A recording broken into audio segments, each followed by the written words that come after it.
তার গণতান্ত্রিক অধিকার ভোটটা মানুষ প্রয়োগ করতে চায়, কিন্তু এরই ভিতরে গতকাল রাত্রে অনেকগুলো অনাকাঙ্ক্ষিত ঘটনা ঘটেছে যা আমরা বিভিন্ন নিউজ মাধ্যমে দেখেছি, এবং গাড়িতে বসে আমি নিউজ মাধ্যমে দেখছিলাম যে একই ধরনের ঘটনা অনেক জায়গায় ঘটছে কিছু রাজনৈতিক দল বা তাদের সদস্যদের দ্বারা। আমরা প্রত্যাশা করছি যে আইন শৃঙ্খলা বাহিনী তারা গত রাত্রেও চেষ্টা করেছেন, আজকেও নিশ্চয়ই তারা তাদের সেই চেষ্টা অব্যাহত রাখবেন যাতে মানুষ জনগণ একটি শান্তিপূর্ণ অবস্থায় তাদের ভোট প্রদান করতে পারেন।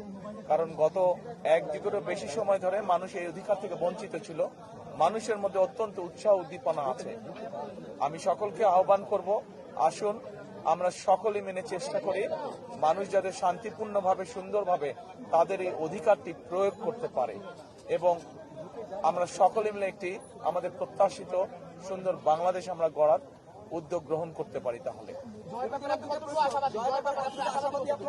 জয়ের ব্যাপারে আমরা আলহামদুলিল্লাহ আমরা কনফিডেন্ট, আমরা আশাবাদী জয়ের ব্যাপারে।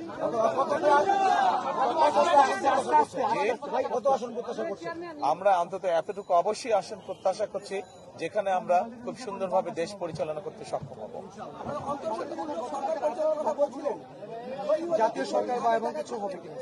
আমরা বলেছি যে আমরা যে সকল রাজনৈতিক দলকে একসাথে নিয়ে আমরা আন্দোলন সংগ্রাম করেছি, আমরা চাই আমরা কম বেশি সকলকে নিয়ে একসাথে দেশ পরিচালনা করতে। না, সারা দেশের খবর আমি এখনো পাইনি, আমি মাত্র অফিসে আসলাম। আমি 5 ঘন্টা অতিবাহিত হয়েছে, কিন্তু আমি তো ঘুরছিলাম এতক্ষণ, বিভিন্ন জায়গায় আমি গিয়েছিলাম, কাজে আমি খবর নিতে পারিনি। এরই ভিতরে আমি মোবাইলের মাধ্যমে যে বিভিন্ন আপনারা যারা সংবাদ মাধ্যম আছেন আপনাদের বিভিন্ন খবরগুলো আমি দেখছিলাম, আপনাদের খবরেই দেখলাম আমি যে বিভিন্ন জায়গায় এখনো কিছু অপ্রত্যাশিত ঘটনা ঘটছে। কোন একটি রাজনৈতিক দল এখনো কিছু অপ্রত্যাশিত ঘটনা তারা বারংবার ঘটিয়ে যাচ্ছে।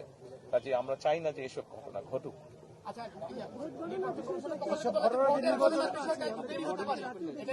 কেন ভোট গণনার ভিতরে আশঙ্কা? আমরা মনে করি যে মানুষ যদি বেরিয়ে আসে, সাধারণ মানুষ, এই দেশের মালিক হচ্ছে মানুষ, এবং তারা যদি বেরিয়ে আসে, তারা যদি তাদের অধিকার প্রয়োগ করে, ভোট সংখ্যা যত বেশি বাড়বে, ভোটারের সংখ্যা যত বেশি বাড়বে, আমরা বিশ্বাস করি যে সকল ধরনের ষড়যন্ত্রকে প্রতিহত করা যাবে।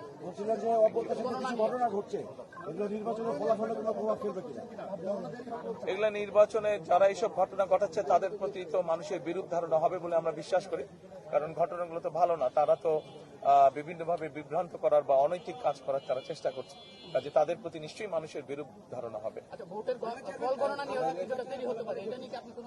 ফল গণনা কেন দেরি হবে? দেরি হবার কোনো কারণ নাই। কেন দেরি হবে? আমরা সমগ্র দেশের মানুষ যেখানে একটি দ্রুত তারা যা ভোট দিয়ে এসছে তার ফল তারা দ্রুতই চাইবে।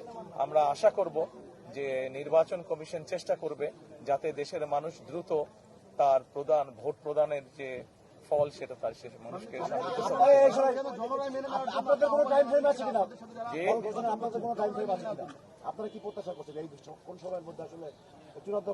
দেখুন, আমরা 91 সালে দেখেছি নির্বাচন, আমরা 96 সালে দেখেছি, 2001 সালে আমরা নিরপেক্ষ নির্বাচন দেখেছি। স্বাভাবিক একটি তো সাধারণ টাইম ফ্রেম তো আছে। আমরা প্রত্যাশা করব যে সেই টাইম ফ্রেমের মধ্যেই জনগণ রেজাল্ট জানতে পারবে। জনরায় মেনে নেওয়ার জন্য বাংলাদেশের সবচেয়ে প্রেক্ষিতে যে হেরে যায় বলে নির্বাচন সুষ্ঠু হয়নি।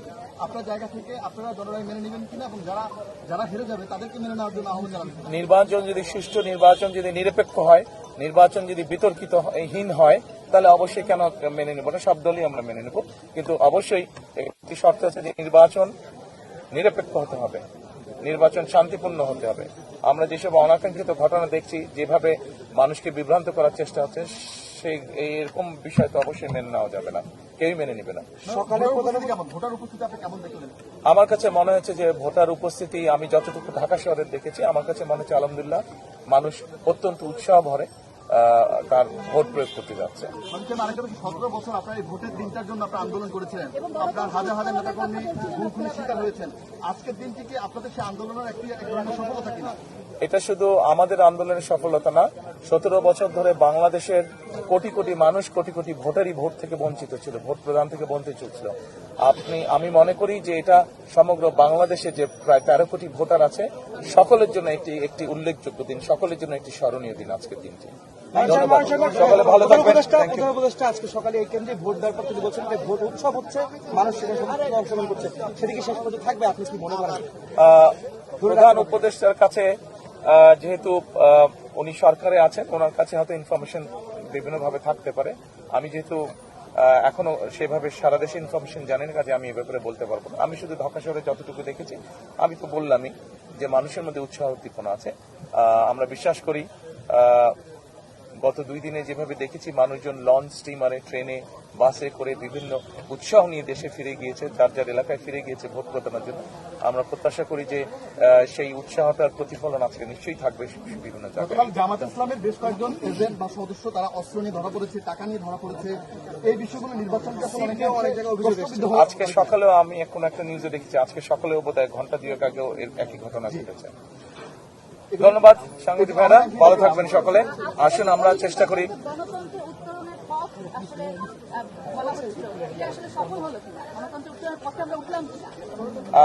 অবশ্যই অবশ্যই জনগণ যদি শান্তিপূর্ণভাবে নিরপেক্ষভাবে ভোট দিতে পারে, গণতন্ত্রের সূচনা তো অবশ্যই শুরু হবে। ওয়ান লাস্ট প্রশ্ন, মানে এখন পর্যন্ত যে জনগণের স্বতঃস্ফূর্ত আপনি বলছিলেন যে সারা দেখতে পাচ্ছেন, সেটা কি আকাঙ্ক্ষা পূরণ হচ্ছে কিনা মানুষের এই ভোটের মাধ্যমে? এটা বোধহয় too early to say, too early to make any comment.